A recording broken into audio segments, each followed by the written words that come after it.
कहानी का शीर्षक है अंतहीन इंतजार। स्मिता अपने परिवार के साथ सुखमय जीवन व्यतीत कर रही थी। वे अपने छोटे से घर में सुखपूर्वक रह रहे थे। पति पत्नी दोनों ही डॉक्टरेट थे।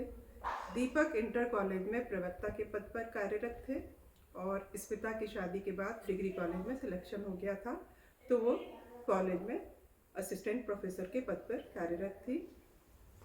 स्मिता ने कहा, दीपक अब तुम भी कॉलेज के लिए अप्लाई कर दो। तब दीपक ने हंसते हुए कहा, अरे स्मिता, मुझे तो तुम्हें देखकर ही गर्व होता है कि तुम प्रोफेसर हो और मैं तो इंटर कॉलेज में ही ठीक हूँ। अब मैं जॉब चेंज नहीं करना चाहता।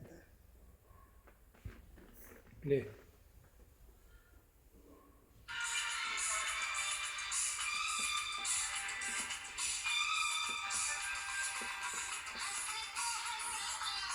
बाइक लगा दीजिए।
एक दिन दीपक ने स्मिता से कहा कि अब हमारा परिवार बड़ा हो गया है और अब हम एक बड़ा प्लॉट लेकर अपना मनपसंद घर बनवाएंगे। स्मिता ने भी खुश होकर घर का मैप बनाना शुरू कर दिया और कुछ दिन बाद ही दीपक के दोस्त का फ़ोन आया कि एक प्लॉट बिकाऊ है, बहुत अच्छी लोकेशन है, तुमको शायद ज़रूरत भी थी। एक दिन समय निकालकर दोनों लोग प्लॉट देखने के लिए चले गए और इनिशियल भुगतान भी दे दिया। कुछ दिनों में ही शेष धनराशि की व्यवस्था होने पर दीपक ने स्मिता से कहा कि अब हम प्लॉट की रजिस्ट्री करवा लेते हैं। स्मिता ने कहा कि मैं भी तुम्हारे साथ चलूँगी। 14 अप्रैल को मैं कॉलेज से छुट्टी ले लूँगी और 13 अप्रैल को ही अचानक ऐसा हो गया कि स्मिता को बहुत तेज़ बुखार आ गया। तब सुबह 9 बजे ही दीपक के दोस्त का फ़ोन आ गया। दीपक ने स्मिता को बताया कि मेरा दोस्त इंतज़ार कर रहा है और उसने तुरंत रजिस्ट्री कार्यालय पहुंचने के लिए कहा है। तुम दवा खाकर आराम करो, मैं अकेले ही दोस्त को लेते हुए रजिस्ट्री ऑफिस पहुंच जाऊंगा। तभी उनकी 3 साल की बेटी अपने पापा के पैरों से लिपट गई और बोली, पापा मुझे भी साथ चलना है। तब स्मिता ने बहुत मुश्किल से उसे बहलाया कि पापा जल्दी ही आ जाएंगे, तब हम लोग घूमने चलेंगे। लेकिन दीपक के जाने के बाद भी बेटी रोती रही। इधर दीपक को गए 8 घंटे बीत चुके थे, लेकिन वो घर नहीं आए। स्मिता अपने परिवार के इस बीच स्मिता ने कई बार फ़ोन किया, लेकिन घंटी जाती रही पर दीपक ने फ़ोन नहीं उठाया। शाम के 8 बज चुके थे, लेकिन दीपक की कोई खबर नहीं मिली। 9 बजे के बाद फ़ोन भी स्विच ऑफ हो गया। अब स्मिता को चिंता होने लगी। उसने अपने पिता को फ़ोन किया और बताया कि दीपक को गए 12 घंटे हो गए हैं, लेकिन अभी तक घर नहीं लौटे। उनका फ़ोन भी अब स्विच ऑफ हो गया है। मुझे बहुत चिंता हो रही है पिताजी। तब पिताजी ने कहा कि हो सकता है कि वह अपने दोस्त के घर पर ही रुक गए हों। तुम घबराओ मत, सुबह तक तो आ ही जाएंगे। लेकिन स्मिता की चिंता और बेचैनी बढ़ने लगी। उसे दोस्त के साथ की गई बातचीत का कुछ हिस्सा जो उसे सुनाई दिया था वो याद आ रहा था कि उसने 2 लोगों के प्लॉट को सेल कर दिया है, इसलिए तुम जल्दी आकर रजिस्ट्री के लिए उससे मिलो। पूरी रात स्मिता ने जागकर कुछ अनहोनी की आशंका में बिताई। सुबह होने पर माता पिता भी आ गए। पुलिस स्टेशन जाकर रिपोर्ट दर्ज कराई। स्मिता दीपक के दोस्त से मिली, तब उसने बताया कि दीपक तो उसके पास पहुंचा ही नहीं। इधर प्लॉट ओनर ने भी यही जवाब दिया। इसके अलावा दीपक के द्वारा दी गई कोई भी धनराशि की रिसीविंग देने या मानने से भी उसने इनकार कर दिया। उस समय प्रॉपर्टी खरीदने में कैश का ज़्यादा प्रयोग होता था, इसलिए स्मिता कोई भी सबूत इकट्ठे नहीं कर पाई। पुलिस अधीक्षक ने यथासंभव कार्रवाई का आश्वासन दिया। समाचार पत्रों में गुमशुदगी के विज्ञापन दिए गए, लेकिन दीपक का कुछ पता नहीं चला। शासन प्रशासन स्तर पर उच्च अधिकारियों से कार्रवाई के लिए गुहार लगाई, लेकिन निराशा ही हाथ लगी। दिन महीनों में और महीने साल में बदलते चले गए। स्मिता की दुनिया ही जैसे लुट गई थी।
माता पिता से बेटी का दुख देखा नहीं जाता था, और वो जो भी संभव होता था सब उसके लिए करते थे। कभी स्मिता बच्चों के साथ माता पिता के पास चली जाती, तो कभी माता पिता उसके पास आ जाते। स्मिता के घर को देखकर उन्हें अपनी बेटी और दामाद के खुशहाल परिवार को याद आता था। वो बहुत दुखी होकर वक्त को दोषी ठहराते थे कि वक्त के हाथों कितना मजबूर है इंसान, इसी की वजह से उन्हें यह दिन देखना पड़ रहा है।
इधर स्मिता ने अपने कॉलेज में एक कर्मठ, मेहनती, ईमानदार और समयबद्ध प्रोफेसर की छवि बना ली थी।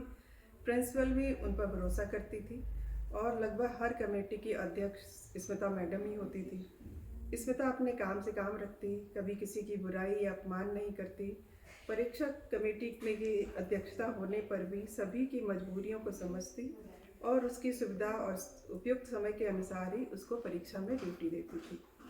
स्मिता ने अपनी पहचान इस तरह से बना ली थी कि हर समय वो कार्य में बिजी रहती थी, व्यस्त रहती थी। इधर दोनों बच्चे बड़े भी हो रहे थे। वह उनकी माँ के साथ पिता भी बन गई थी। एक दिन पिताजी स्मिता का हाल जानने के लिए बच्चों से मिलने आए तो लौटने में रात हो गई। तो उन्होंने कहा कि बेटी, अब मैं सुबह ही जाऊंगा। सब लोग खाना खाकर आपस में बात करते करते सो गए। सुबह के 7 बज रहे थे। स्मिता ने सोचा पिताजी थक गए हैं, कल बहुत गर्मी भी थी और दोपहर में अपने ज़रूरी काम भी निपटाए थे, इसलिए अभी सोने देती हूँ, तब तक मैं कॉलेज के लिए तैयार हो जाती हूँ। 9 बजने वाला था। पिताजी इतनी देर तक तो कभी नहीं सोते हैं, अब मैं पास जाकर ही जगाती हूँ। स्मिता ने आवाज़ लगाई, पिताजी क्या तबीयत ठीक नहीं है? लेकिन कोई उत्तर नहीं मिला। तब स्मिता ने हिलाकर उठाने की कोशिश की, लेकिन पिताजी उसे हमेशा के लिए छोड़कर जा चुके थे।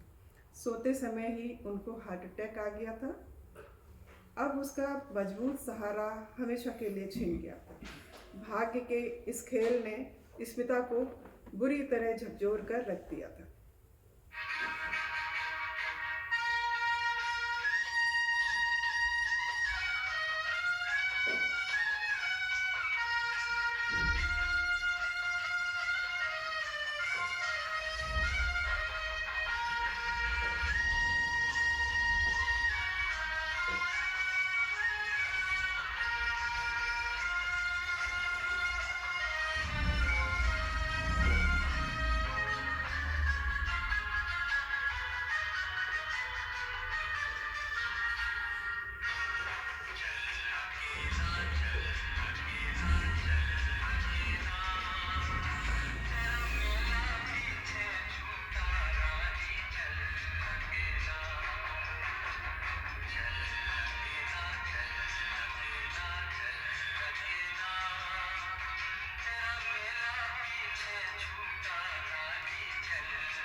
इस सदमे से उबरने में स्मिता को बहुत समय लगा, लेकिन अब वह पहले से भी अधिक जिम्मेदारियों को निभाने में सक्षम हो गई थी।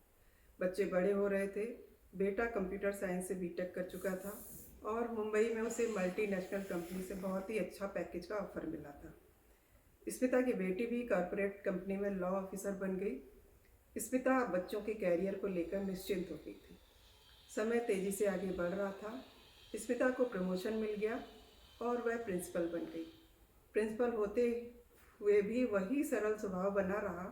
सहयोगियों के साथ बेहतर तालमेल बिठाते हुए उन्होंने यूपी के सबसे पॉपुलर कॉलेज में अपने सेवा काल के अंतिम 4 साल बहुत ही कर्मठता के साथ बिताए और कॉलेज का शैक्षणिक वातावरण में भी सुधार किया, जिससे कॉलेज की ग्रेडिंग भी सुधर गई और उसे यूपी में टॉप 10 में स्थान मिल गया।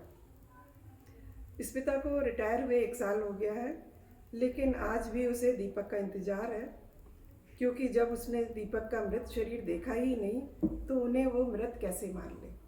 दीपक, तुम्हारा मेरी ज़िंदगी से इस तरह जाना कचोटता है मुझे। काश तुम मुझे अपने आने का सरप्राइज़ दो।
दीपक, तुम्हारी बाय को मैं गुड बाय समझ नहीं पाई।